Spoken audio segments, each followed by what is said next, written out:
Today आज हमने जो टॉपिक डिस्कस करना है वो चैप्टर है theory of psychoanalysis. Psychoanalysis की थियरी है उसको डिस्कस करना है। Theory of psychoanalysis Sigmund Freud ने दी थी। तो फर्स्ट ऑफ ऑल हमें जो सिगमंड फ्रेड का इंट्रोडक्शन पढ़ना पड़ेगा। सिगमंड फ्रेड 6 मई 1856 को पैदा हुए ऑस्ट्रिया के अंदर। उनकी फैमिली सेटल्ड हुई वाइना के अंदर इन 1860 जब उनकी एज थी 4 ईयर्स। फिर वहाँ से ग्रेजुएट करने के बाद सिगमंड फ्रेड ने medical college of the university medical school में एडमिशन लिया, medical school of university of Vienna. फिर वहाँ से उन्होंने मेडिसिन डॉक्टर ऑफ मेडिसिन के लिए क्वालिफाइड हुए 1881 में एट द यूनिवर्सिटी ऑफ वाइना। अच्छा, उस टाइम पे क्या था, हाइस्टेरिया जो एक बीमारी होती है, एक्स्ट्रा इमोशन इन वुमेन, वो कॉमन था। जो विक्टोरियन एज की वुमन थी उनमें ये बीमारी बहुत कॉमन थी। अब फ्रेड जो था वो बहुत इंटरेस्टेड था हाइप्नोथेरेपी में। ठीक है, हाइप्नोथेरेपी के ज़रिए से वो लोगों का इलाज किया करता था। ये एमसीक्यूज आ सकता है कि हाइप्नोथेरेपी में वो किस चीज़ के अंदर इंटरेस्टेड था, वो कौन सी थेरेपी थी। वो हाइप्नोथेरेपी थी जिसके अंदर सिगमंड फ्रेड इंटरेस्टेड था। He was Austrian neurologist in 1885। He discovered that in a relaxed state of mind, patients are open about traumatic past events। कि जब रिलैक्स स्टेट होती है तो जो पेशेंट्स होते हैं उनको अपने जो पास्ट इवेंट्स हुए होते हैं ना, जो कि ट्रॉमेटिक होते हैं, जो उनके लिए ज़ख़म देने वाले होते हैं, जो इवेंट उनको अपसेट करने वाले होते हैं, वो ज़्यादा ओपन होते हैं। Psychoanalysis was officially recognized in 1896। Officially अब ये एमसीक्यूज आ सकता है कि साइको एनालिसिस ऑफिशियली कब रीऑर्गेनाइज्ड हुआ, वो 1896 में हुआ। फिर सिगमंड फ्रेड की डेथ कब हुई, सितंबर 1939 के अंदर। ये हो गया सिगमंड फ्रेड का introduction. Then next is psychoanalysis. Psychoanalysis is defined as a set of psychological theories and therapeutic techniques that have their origin in the work and theories of Sigmund Freud. Sigmund Freud ने जितनी भी theories बनाई और जितनी भी जो बीमारियाँ होती हैं उनके लिए थेरेपीज़ को डिज़ाइन किया, वो जो सिगमंड फ्रेड ने दी वो साइकोएनालिसिस के अंदर आती हैं। जितनी भी थेरीज और टेक्निक्स हैं सिगमंड फ्रेड की, वो साइकोएनालिसिस के अंदर हम स्टडी करते हैं। It helps people to improve their lives by gaining a better understanding about how they think and feel। अब ये क्यों इम्पॉर्टेंट है, क्योंकि जो सिगमंड फ्रेड की थेरी है, सिगमंड फ्रेड की जो थेरीज़ हैं वो हमें अंडरस्टैंडिंग देखती है कि हम कैसे थिंक कर रहे हैं और क्या चीज़ हम फील कर रहे हैं। अच्छा, फॉर एग्जाम्पल एक 20-year-old well built healthy person has a irrational fear of mice। The fear makes him tremble at the sight of mouse or rat. He found himself in embarrassing situation। अच्छा, अब ये हमें क्या बताती है, Sigmund Fred की जो theories होंगी वो हमें बताती है कि हम कैसा फील कर रहे हैं, क्या थॉट करते हैं। आगे हम डिफेंस मैकेनिज़्म भी पढ़ेंगे कि हम कौन कौन सी चीज़ों को बोलने के लिए डिफेंसेस यूज़ करते हैं। ठीक है, अब इसका रिलेशन लिटरेचर के साथ क्या लिटरेचर है साइकोलॉजी का या साइकोएनालिसिस थ्योरी का, उसका रिलेशन ये है कि उसके अंदर क्या होता है, जो हमारी अनकॉन्शियस के अंदर चीज़ें होती हैं वो कॉन्शियस के अंदर आ जाती हैं। By bringing the content of the unconscious into consciousness awareness, people are then able to experience catharsis, purification of emotion and gain insight into their current state of mind. ठीक है, देखो हमने पीछे भी यही बात पढ़ी कि जब हमारी अनकॉन्शियस से चीज़ें कॉन्शियसनेस के अंदर आ जाएंगी तो हम बेहतर एक्सपीरियंस कर सकेंगे। ठीक है, हम चीज़ें कुछ हमारी अनकॉन्शियस के अंदर होती हैं जिसकी वजह से हम ऐसा बिहेव कर रहे होते हैं। अगर एक स्टूडेंट है, अगर एक बच्चा है, उसके बचपन में उसे खिलौना नहीं मिला, उसकी विश पूरी नहीं हुई, वो बात उसके अनकॉन्शियस के अंदर चली जाएगी, मतलब वो भूल तो जाएगा लेकिन ये उसकी पर्सनैलिटी का पार्ट बन जाएगा। ठीक है, तो चीज़ें जब हमारी अनकॉन्शियस के अंदर चली जाती हैं तो वो हमारी पर्सनैलिटी का हिस्सा बन जाती हैं। तो जब हम इस अनकॉन्शियसनेस के बारे में पढ़ेंगे, हमें अपने फीलिंग्स के बारे में, हमें अपने थॉट्स के बारे में पता चलेगा, तो हम कैथारसिस यानी कि प्यूरिफिकेशन ऑफ थॉट इमोशंस जो है उनको ज़्यादा बेहतर तरीके से एक्सपीरियंस कर सकेंगे। हम अपना जायज़ा ले सकेंगे कि आखिर हम ऐसा क्यों करते हैं, हम अगर स्पेसिफिक रिस्पॉन्स कर रहे हैं तो हम क्यों रिस्पॉन्स कर रहे हैं।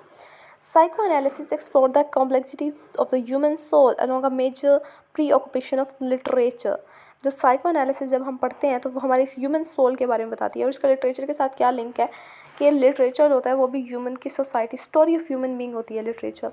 और साइकी जो होती है साइकोलॉजी, साइको एनालिसिस के अंदर भी हम ह्यूमन को माइंड की स्टडी करते हैं, उसकी सोल को स्टडी कर रहे होते हैं।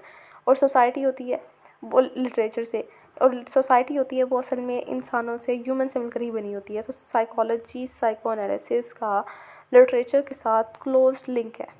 Then a theory of psychoanalysis. अब थेरी क्या है? Sigmund Freud developed the best known theory of personality. जो best known theory of personality है वो सिगमंड फ्रॉइड की है। और भी है थेरी ऑफ पर्सनैलिटीज़, लेकिन जो बेस्ट नोन है, जो सबसे ज़्यादा फेमस थेरी ऑफ पर्सनैलिटी है, वो सिगमंड फ्रॉइड की है। अच्छा, अब ये किस चीज़ पे फोकस करती है? ये हमारी इंटरनल ग्रोथ पे फोकस करती है। ठीक है, इंटरनली हम कैसे ग्रो करें। और साइकोडायनामिक पे साइकोडायनामिक का मतलब होता है कि हमारी ईगो है और वो कैसे हमारी एंग्जाइटी को कंट्रोल कर रही है, कौन कौन से डिफेंस मैकेनिज्म को यूज़ कर रही है। अच्छा, यानी इंटरनली फोकस होता है इसका, हमारी अनकॉन्शियस पे ज़्यादातर फोकस होता है थ्योरी ऑफ पर्सनैलिटी में। Psychoanalysis is concern with unconsciousness and dreams. Psychoanalysis के अंदर हम क्या पढ़ते हैं? अनकॉन्शियसनेस पढ़ते हैं और ड्रीम्स पढ़ते हैं। और जो हमें ड्रीम्स आते हैं वो भी हमारी अनकॉन्शियसनेस का ही हिस्सा होते हैं। एक टर्म होती है फ्री एसोसिएशन और एक टर्म होती है ड्रीम इंटरप्रिटेशन। ड्रीम इंटरप्रिटेशन के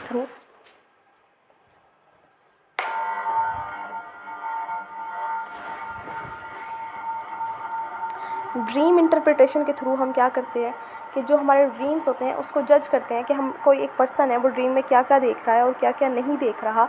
और जो ड्रीम्स होते हैं ना, वो उस पर्सन के बारे में कंप्लीट नॉलेज हमें प्रोवाइड कर देते हैं, जो कम्प्लीटली मतलब उसके अनकॉन्शियस में क्या था और क्या नहीं था, ड्रीम्स हमें उसके बारे में बताते हैं। ठीक है जी। अब जो साइको एनालिटिकल थ्योरी है उसके मेजर पार्ट्स क्या हैं? सबसे पहले structure of personality. Structure of personality, हमारी पर्सनैलिटी किन किन चीज़ों से मिलकर बनी होती है? हमारी पर्सनैलिटी 3 चीज़ों से मिलकर बनी होती है। नंबर फर्स्ट पे होती है इड, सेकंड पे होती है ईगो और थर्ड पे होती है सुपर ईगो। उसके बाद पर्सनैलिटी डायनामिक्स को स्टडी करते हैं, यानी कि ईगो और हमारे डिफेंस मैकेनिज्म कौन कौन से हैं। और साइकोसेक्सुअल डेवलपमेंट। साइकोसेक्सुअल डेवलपमेंट क्या होगी कि हम कैसे कैसे जो है वो डेवलप करते हैं। कुछ स्टेजेस होती हैं, जैसे एनल फेज़ होती है, फैलिक फेज़ होती है, ओरल फेज़ होती है। इन तमाम फेजेस से गुजर के, स्टेजेस से गुजर के हमारी डेवलपमेंट होती है। इसको हम स्टडी करते हैं, यानी कि development which the different motives and the body reasons influence the child at the different stage of growth. Different चीज़ें जो होती हैं वो फंक्शन होती हैं डिफरेंट स्टेजेस के अंदर। स्ट्रक्चर ऑफ पर्सनैलिटी अब हमने पढ़ना है। उसके अंदर 3 बेसिकली कॉम्पोनेंट है, इड है, ईगो है, सुपर ईगो है।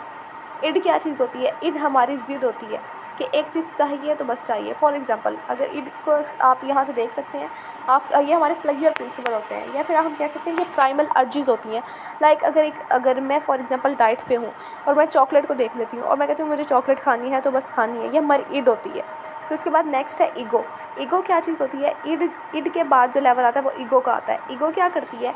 ईगो हमें बैलेंस करती है। अब मैं कहूँगी, एक इड होगी कि मैंने चॉकलेट खानी है तो खानी ही है। ईगो होगी कि नहीं, चलो थोड़ी खा लेते हैं, ज़्यादा नहीं खानी, अगर आप डाइट पे हो तो थोड़ी खा लो, मतलब रियलिटी प्रिंसिपल, रियलिटी से हमें आगाह करती है। और जो होती है सुपर ईगो हमें कहेगी कि चॉकलेट बिल्कुल ही नहीं खानी। ये मोरालिटी प्रिंसिपल होते हैं, तो बिल्कुल ही नहीं खानी। इड, ईगो और सुपर ईगो। ईगो जो होता है वो बेस्ट लेवल होता है। ईगो, सुपर ईगो के कंपार्टमेंट्स। ईगो जो होती है वो आइडियल लेवल होता है, जो हमारी सोसाइटी हमसे एक्सपेक्ट कर रही होती है, जो हम खुद से एक्सपेक्ट करते हैं कि अगर हम डाइट पे हैं तो हम बिल्कुल ही चॉकलेट नहीं लेंगे, ठीक है।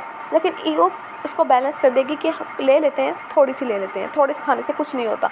और जो इड है, इड कहेगी कि नहीं मुझे सारी खानी है, ये प्लेयर प्रिंसिपल है, वो अपने दिल की सोचेगी, वो होता है इड, वो ज़िद होती है, ठीक है। फिर उसके बाद है पर्सनैलिटी डायनामिक्स। पर्सनैलिटी डायनामिक्स, हमारी जो पर्सनैलिटी होती है वो 3 चीज़ों से मिलकर बनी होती है। हमारा माइंड, कॉन्शियसनेस होता है, अनकॉन्शियसनेस होती है और प्री कॉन्शियसनेस होती है। कॉन्शियसनेस क्या होता है? कॉन्शियसनेस होता है कि जो चीज़ें हमारी कॉन्शियस के अंदर होती हैं, जो प्रेजेंटली हम एक्सपीरियंस करें। अब मैं बोल रही हूँ, मुझे अपने पता है कि मेरा कॉन्शियस लेवल है कि मैं बोल रही हूँ, ठीक है। मैं लेक्चर रिकॉर्ड कर रही हूँ, ये मेरा कॉन्शियस लेवल है कि मैं अपना लेक्चर रिकॉर्ड कर रही हूँ। ये 1/9 हमारा जो टोटल माइंड होता है वो सिर्फ कॉन्शियस पे मुश्तमिल होता है, क्योंकि हम जो कॉन्शियस है वो अभी अभी जो हम कर रहे हैं 1 सेकंड के लिए वो हमारा कॉन्शियस है, और फ़ौरन चीज़ें कॉन्शियस से प्री कॉन्शियस की तरफ जा रही हैं और प्री कॉन्शियस से अनकॉन्शियस की तरफ जा रही हैं, ठीक है जी। फिर उसके बाद अनकॉन्शियस लेवल। अनकॉन्शियस जो चीज़ें अब हमारी अनकॉन्शियस जो हमें बिल्कुल भूल गई हैं, लेकिन फिर भी वो हमारी पर्सनैलिटी का पार्ट होती हैं। 9/10, जैसे मैंने ऊपर एग्जांपल दी थी कि एक बच्चा है, उसको टॉय नहीं मिला, उसकी विश पूरी नहीं हुई, एड उसकी पूरी नहीं हुई। अब वो बात भूल तो जाता है, अनकॉन्शियस में उसके बाद चली जाती है, लेकिन ये बात उसका पार्ट बन जाती है उसके माइंड का। अब 9/10 जो हमारे माइंड का पार्ट है वो अनकॉन्शियस लेवल है, ये फिर भी हमारी पर्सनैलिटी को इफ़ेक्ट करेगा। वो किसी ना किसी तरीके से बात, वो कमी, वो रिप्रेशन हमारी अंदर रह जाती है। और कहते हैं कि जो हमारे रिप्रेस फीलिंग होती है साइकोलॉजी के अकॉर्डिंगली, जो हमारे रिप्रेस करते हैं हम विशेस को, वो नाइटमेयर कॉज करती है। डरावने ख्वाब आते हैं। अगर बच्चों की कोई भी चीज़ इड पूरी ना की जाए तो उन्हें डरावने ख्वाब आते हैं साइकोलॉजी के अकॉर्डिंगली। फिर उसके बाद है सबकॉन्शियस और प्री कॉन्शियस। सबकॉन्शियसनेस क्या होती है? सबकॉन्शियसनेस होती है कि जो चीज़ें मैं अनलर्न कर रही हूँ, आज मैंने लेक्चर दिया, अब थोड़ी देर बाद मैं भूल जाऊँगी कि मैंने क्या बोला था, ठीक है। या फिर टीचर अब क्लास में लेक्चर दे रही है, अगले दिन आके टीचर हमसे कुछ पूछ लेती है, तो वो अनकॉन्शियस में होती हैं चीज़ें। अब फॉर एग्जांपल कोई मुझसे मेरा एड्रेस पूछ ले, वो मुझे याद तो है लेकिन अब इस वक्त मैं उसको मेमोराइज़ नहीं कर रही, वो मेरी प्री कॉन्शियस के अंदर होती हैं चीज़ें। अब फॉर एग्जांपल मुझे बचपन का अपना कोई दोस्त मिल जाता है, मैं अभी उसको मैं उसके बारे में कोई बात नहीं करी, लेकिन अगर कोई मुझे नज़र आएगा, उसको कोई क्लू मिलेगा, कोई हिंट मिलेगा उस चीज़ से रिलेटेड, तो मुझे फ़ौरन वो चीज़ याद आ जाएगी। तो वो होती हैं प्री कॉन्शियस में होती हैं हमारी चीज़ें। उसके बाद होती हैं